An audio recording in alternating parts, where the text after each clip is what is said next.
Recentemente eu fiz um vídeo no Instagram e no TikTok do Bafulê, onde eu enumerei as 10 melhores leituras do primeiro semestre. Eu queria muito ter colocado esse livro do vídeo de hoje, mas como eu li esse livro só em julho, então ele com certeza só vai poder sair no próximo vídeo, né? Dos 10 melhores livros do segundo semestre, porque eu tenho certeza absoluta que ele vai sair. Porque foi um dos livros mais diferentes que eu já li e que me deixou uma impressão muito forte. Então, muito provavelmente esse livro vai ser um dos melhores livros que eu vou ler nesse segundo semestre, quiçá no ano.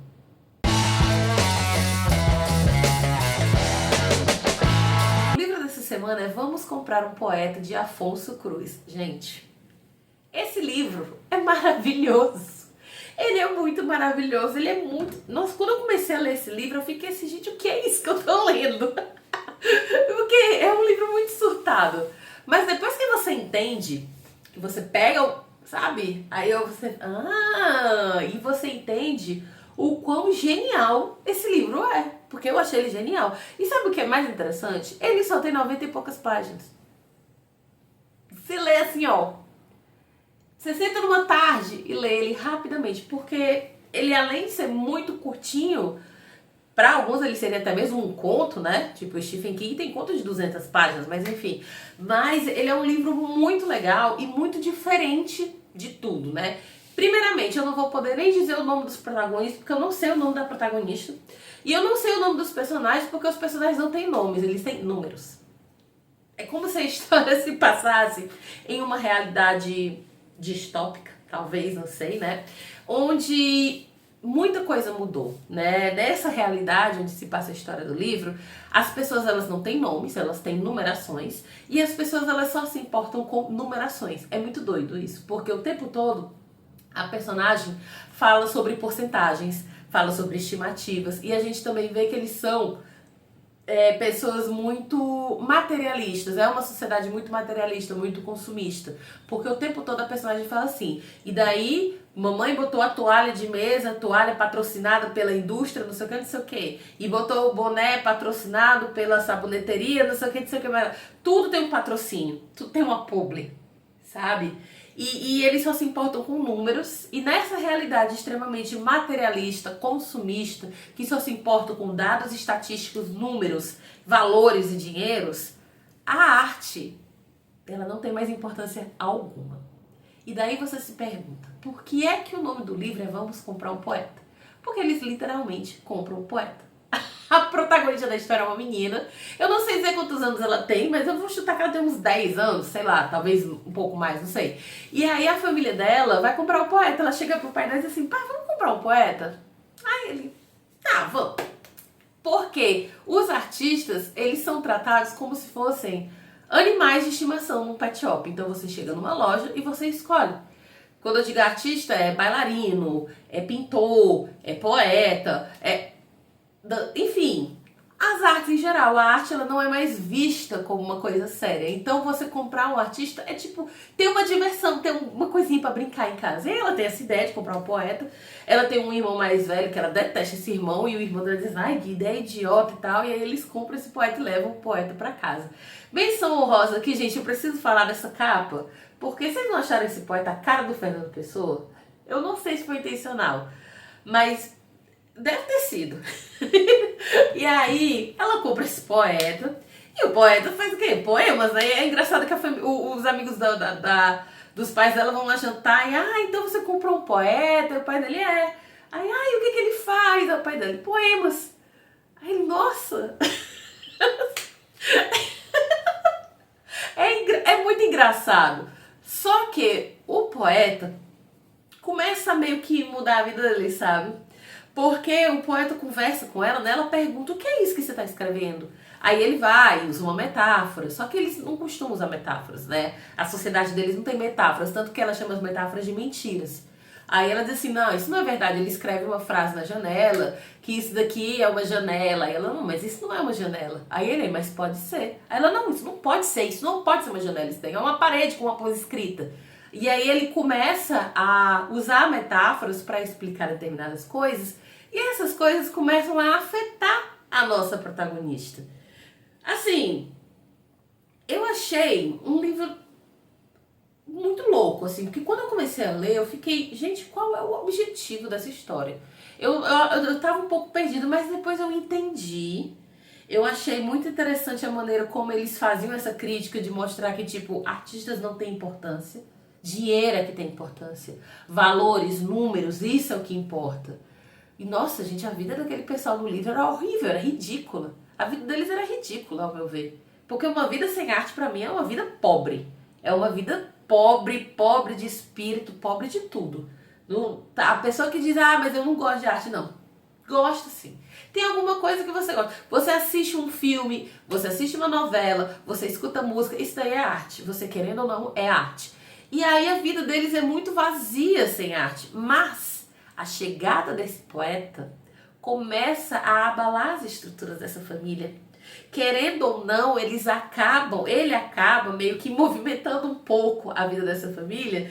E tipo assim, fica todo mundo, meu Deus, o que é que tá acontecendo, né? Ah, eu acho que esse poeta tá enlouquecendo a gente. Porque eles estão começando a ver, talvez eles começam a ver um pouco a arte como algo muito mais do que apenas a bobagem que eles acreditam que ela é. Ao meu ver, é como se esse livro mostrasse que um mundo sem arte é um mundo vazio, né? Porque é um mundo que se prende a coisas tão fúteis. Porque para muitos a arte é fútil, né? A arte é futilidade. Mas na verdade não é. É como se ele dissesse que isso a que você está se prendendo, os bens materiais, o consumismo, isso daí é que é a futilidade. E a arte, ela te liberta. A arte ela é necessária porque ela te liberta disso.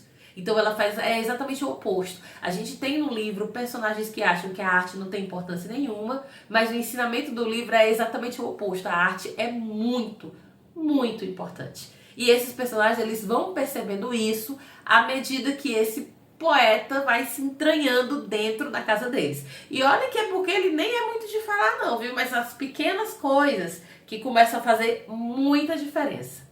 E é um livro muito irônico. É um livro muito, muito irônico. Ele é tão irônico, é uma ironia assim tão fina, sabe? É uma crítica social tão bem elaborada que eu acho que não é todo mundo que vai entender esse livro. Não que eu esteja chamando as pessoas de burras, não é isso. Mas eu não sei se é todo mundo que vai conseguir gostar do conceito da história. Mas assim, gente, eu gostei muito. Eu gostei muito, eu achei esse livro assim muito diferente. Eu terminei ele e eu fiquei só pensando nele. Eu fiquei só pensando nele, eu fiquei falando com ele sobre ele com os outros. Eu fiquei perguntando para as pessoas: você já leu esse livro? Você já leu esse livro? Já leu esse livro? Porque realmente eu achei ele marcante. Pequeno, marcante. Se você quer ver mais resenhas de livros, é só você se inscrever aqui no nosso canal. Se inscreve, curte, compartilha. Tem um monte de vídeo aqui na nossa playlist, tá? Vídeos sobre suspenses, dramas, livros nacionais, livros internacionais. Tem livro até da Malásia, né? Tem livro até da Malásia, enfim. E se você gosta desse tipo de conteúdo, o lugar é esse aqui. Ah, mas se você não quer ver os spoilers, porque os vídeos aqui do YouTube tem spoilers. Então você assiste até o momento em que o spoiler vai começar, ou então, porque eu sempre aviso, tá? Ou então você assiste o Instagram e no TikTok, @bafule.literário. Aqui no YouTube sai no domingo e no Instagram e no TikTok sai dia de terça-feira. Então a gente vai começar com os spoilers agora. Então vamos lá. Gente, esse livro é muito sensacional. Esse livro ele é muito legal, ele é muito engraçado, ele é muito fora da casinha. Eu achei ele muito maluco. Eu não sei se os portugueses são fora da casinha, me desculpe. Se tiver algum português assistindo, creio que não. Porque eu já li um outro livro de um escritor português, sabe? Que eu não gostei muito. Ele é bem diferente também, mas esse eu não gostei muito. Tanto que eu nem fiz vídeo sobre ele. Mas esse aqui eu gostei demais, demais, demais. Porque a ironia que ele usa em mostrar a arte como uma coisa absurda, sendo que ela é extremamente fundamental e como isso afeta as pessoas, eu achei isso muito, muito genial. Quando o pai dela vai comprar... Não, essa parte aqui eu tenho até que ler. Quando o pai dela vai comprar o poeta, tem um trecho que é muito engraçado, porque ele chega lá dizendo que ele não quer um poeta, ele não quer um poeta subversivo. E aí o dono da loja diz assim, olha, assim, infelizmente não vai dar. Porque todo poeta ele tem que ser um pouco subversivo. Eu amei essa parte, né? Tá aqui, pronto. Diz assim, ó. O pai apontou para o poeta que fungava e não tinha patrocínio nas roupas. Detalhe importante isso daí. Todo mundo tem a roupa patrocinada por alguma coisa. Tem uma publi em algum lugar, mas os artistas não têm, né? O pai apontou para o poeta que fungava e não tinha patrocínio nas roupas. E perguntou se aquele exemplar era subversivo, que é a característica mais temida nos poetas. É o equivalente à agressividade dos cães. O senhor da loja respondeu: está abaixo dos 2%. É sempre necessário serem um pouco subversivos, ou a qualidade poética baixa demasiado e não gera lucro. Ninguém compra, acabam preteridos a bailarinos ou hamsters. Eu achei muito genial isso, porque é aquela coisa de tipo assim, olha meu senhor, todo poeta vai ser um pouco subversivo. Ele vai ser um pouco assim, anarquista, comunista, esquerdista, sabe? Ele vai ser um pouco, porque senão, que tipo de poesia ele faz, né? Isso me lembra muito os poetas que eu mais gosto de ler, assim, do Brasil, que são esses poetas mais, assim, subversivos. Tem que ter um pouquinho, gente. Tem que ter um pouquinho. E aí ele fala, ó, se não for um pouquinho, o preço de mercado dele cai. Aí eu não vou nem vender o poeta, né? Aí o pai, ai, tá bom, eu vou comprar esse aqui mesmo. Mas aí a menina começa a notar pequenas mudanças, sabe? Ela mesma, ela começa a se interessar muito pelo poeta. O poeta, ele escreve, né, a frase lá, e aí ela fica, do que significa essa frase? E aí ele começa a usar as metáforas, e ela, são mentiras, mas ela não consegue parar de pensar naquilo. E ela tá o tempo todo perguntando e tal. Ao mesmo tempo, ela vê mudanças no comportamento da família como um todo. E depois ela percebe que toda a família foi afetada pela presença do poeta. Que a mãe dela foi afetada pela presença. Eu amo na hora que a mãe dela se separou do pai dela.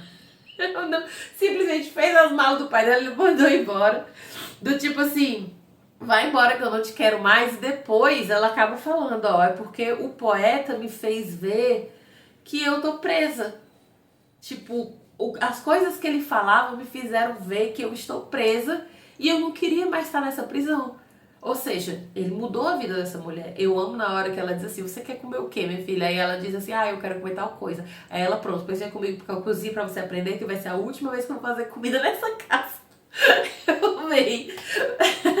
Ele também mudou a vida do pai dela, porque o pai dela acabou fazendo uma coisa lá por conta de, influenciado por uma coisa que o poeta tinha falado pra ele.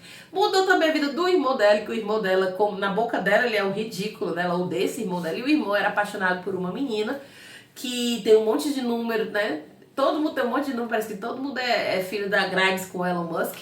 E aí essa menina que tem, o nome dela são vários números, uma vírgula e outro número, e até a protagonista diz, nossa, ela é tão metida com essa vírgula, com essa casa desse mal. E aí ele sempre dava em cima dessa menina, e a menina não tava nem aí pra ele. E um dia, a protagonista vê o irmão dela conversando com o poeta dá um papelzinho pra ele, depois ela vê o irmão dela decorando o que tem no papel, o irmão dela chega para a menina, fala com a menina e a menina se apaixona perdidamente. O poeta, meu amor, eu não sei o que foi que esse poeta escreveu, mas fez toda a diferença. E ela, o poeta tá mexendo. Mas como o poeta mexeu assim muito com a vida de todo mundo, antes dessas grandes revoluções, a família dela decidiu abandonar o poeta. Não, a gente não pode mais ficar com ele. E, gente, eu fiquei com vontade de chorar nessa hora. Na verdade, eu chorei. Porque eles fizeram com ele como se faz com cachorro, sabe? Quando a pessoa quer abandonar um doguinho, vai pro meio do nada, joga no carro e vai embora, e o doguinho fica olhando triste. Nossa, eu fiquei arrasada. Porque eles fizeram exatamente isso com o poeta. Eles levaram o poeta pra um praça, deixaram ele sair correndo no carro sem olhar pra trás, e o poeta ficou olhando pra ele. Eu fiquei tão arrasada nessa parte. Vocês não têm noção. Nossa, aí depois que acontece isso é que a gente descobre como o poeta foi importante para mudar a mentalidade dessas pessoas. A menina já está completamente entregue à poesia, ela já está completamente entregue, tanto que no fim do livro a gente sabe que ela nunca deixou de ir na praça visitar o poeta. A menina percebeu que a vida precisa de arte. Simples assim. Todo mundo naquela família, mesmo que fosse a contragosto, foi tocado pela arte desse poeta. E assim, não sei se isso seria o suficiente para mudar a humanidade que vive na sociedade desse livro, né? Da época, da história, da distopia em que esse livro se passa. Mas com certeza mudou a vida dessa família e principalmente a vida dessa menina. E eu queria, pra finalizar, eu queria também comentar sobre uma coisa que eu achei, um detalhe que eu achei genial. Toda vida que ela vai falar alguma coisa, que em vez dela falar por Deus, ela diz por mamon. E eu, mamon? Daí eu lembrei assim, eu fiquei pensando, gente, o que é mamon? Porque o pouco que eu sei, mamon não é tipo um demônio? Aí eu fui pesquisar e eu descobri que mamon seria o que é considerado um deus falso, porque ele é um deus que representa a riqueza material, né, a ganância e a idolatria do dinheiro. Então ele não é na verdade um deus, porque se ele representa todas essas coisas, são coisas negativas, né? Que são coisas que são bem opostas ao que alguém que é temente a Deus, a Jesus Cristo, deveria realmente exaltar, né? Tem uns e outros por aí que gostam de exaltar essas coisas e dizer que é tudo em nome de Deus, mas não é não, essas coisas materialistas aí é esquisita, mas enfim. Então, quando ele coloca no lugar de Deus o nome de um falso Deus que representa tudo isso, eu achei que ele foi genial. Eu achei que o Afonso Cruz aqui, ele foi genial, assim, de um jeito, assim, incrível. Porque não é todo mundo que vai entender. Mas quem entende, pensa, poxa, e por que eu fui pesquisar? Primeiro, porque eu achei estranho, e segundo, porque lembra que eu falei que achava que era um demônio? Porque no filme do Constantine, aquele com Ken Reeves, lá do início dos anos 2000, eu amo esse filme, eu assisti esse filme 1 milhão de vezes. E nesse filme, o demônio que se manifesta dentro da personagem lá da Rachel Weisz, a Rachel Weisz, o nome dela, acho que é o Mamon. Eles falam esse nome, Mamon. E aí eu fiquei com esse nome na cabeça. Daí quando ela fala isso no livro, eu fico, mas não, demônio. Aí eu descobri que ele é um falso deus, também conhecido como demônio, né? Que ele representa exatamente esse apego ao material, as pessoas que só valorizam o material, que são gananciosas. Ou seja, a realidade desse livro aqui. Parabéns pela analogia, porque foi uma analogia aqui de milhões. Incrível. Por isso, o nosso livro da semana é Vamos Comprar um Poeta, de Afonso Cruz.